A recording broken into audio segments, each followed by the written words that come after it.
ಎಲ್ಲರಿಗೂ ನಮಸ್ಕಾರ. APS ಸಂಸ್ಥೆಯ ಈ ಅಲ್ಯುಮಿನಿ ಡೇನಲ್ಲಿ ಈಗ ನಿಮ್ಮ ಜೊತೆ ನಾ ಇಲ್ಲ, ಇದ್ದಿದ್ದು ತುಂಬಾ ಚೆನ್ನಾಗ್ತಾ ಇತ್ತು. ಬಟ್ ನಾನೀಗ ಬ್ಯಾಂಕಾಕಲ್ಲಿ ಶೂಟಿಂಗ್ ನಡೀತಾ ಇದೆ, ಅಲ್ಲಿಂದ ಮಾತಾಡ್ತಾ ಇದ್ದೀನಿ.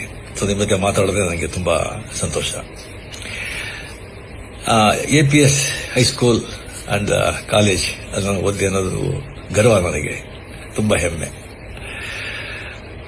ಮೊದಲು ಮಿಡ್ಲ್ ಸ್ಕೂಲ್ ಬಂದು ಗವಿಪುರದಲ್ಲಿ ಗೌರ್ಮೆಂಟ್ ಪ್ರೈಮರಿ ಅಂಡ್ ಮಿಡ್ಲ್ ಸ್ಕೂಲ್ನಲ್ಲಿ ಗಂಗಾಧೇಶ್ವರ ದೇವಸ್ಥಾನ ಇದೆಯಲ್ಲ, ಅಲ್ಲಿ ನಾನು ಓದಿದ್ದು. ಫುಲ್ ಕನ್ನಡ ಮೀಡಿಯಂ ಅಲ್ಲಿ. ಸೊ ನಾನೇ ಬಂದು ಕ್ಲಾಸ್ಲೇ ಫಸ್ಟ್, ತುಂಬಾ ಚೆನ್ನಾಗಿ ಓದ್ತಾ ಇದ್ದೆ, ಬ್ರೈಟ್ ಸ್ಟೂಡೆಂಟ್. ಕ್ಲಾಸ್ ನಾನೇ ಮಾನಿಟರು. ಅಂಡ್ ಮಿಡ್ಲ್ ಸ್ಕೂಲ್ನಲ್ಲಿ ಬಂದು 98% ನಾನು ಬಂದು ಪಾಸ್ ಮಾಡಿದ್ದು. ಸೊ ಒಳ್ಳೆ ಮಾರ್ಕ್ ಇದೆ ಅಂತ ಹೇಳ್ಬಿಟ್ಟು ಆಗ ಅಲ್ಲಿ ದೊಡ್ಡ ಸ್ಕೂಲ್ ಅಂದ್ರೆ ನಮ್ಮ national high school and college and ನಮ್ಮ APS high school and college. So ನಮ್ಮ ಅಣ್ಣ ಅವರು ಬಂದ್ಬಿಟ್ಟು ಇಂಗ್ಲಿಷ್ ಮೀಡಿಯಂ ಸೇರಿಸ್ಬಿಟ್ರು. ಸೊ ಫುಲ್ ಕನ್ನಡ ಮೀಡಿಯಂ ಅಲ್ಲಿ ಇದ್ದವನು ಲೆಕ್ಕತ್ತ ಇಂಗ್ಲಿಷ್ ಮೀಡಿಯಂ ಎಲ್ಲ ಸಬ್ಜೆಕ್ಟ್ ಇಂಗ್ಲಿಷ್ ಅಂತ ಹೇಳ್ಬೋದು. ನಾನು ಬಂದು ಬಹಳ ತುಂಬಾ ಫಂಕ್ ಆಗೋಗ್ಬಿಟ್ಟೆ.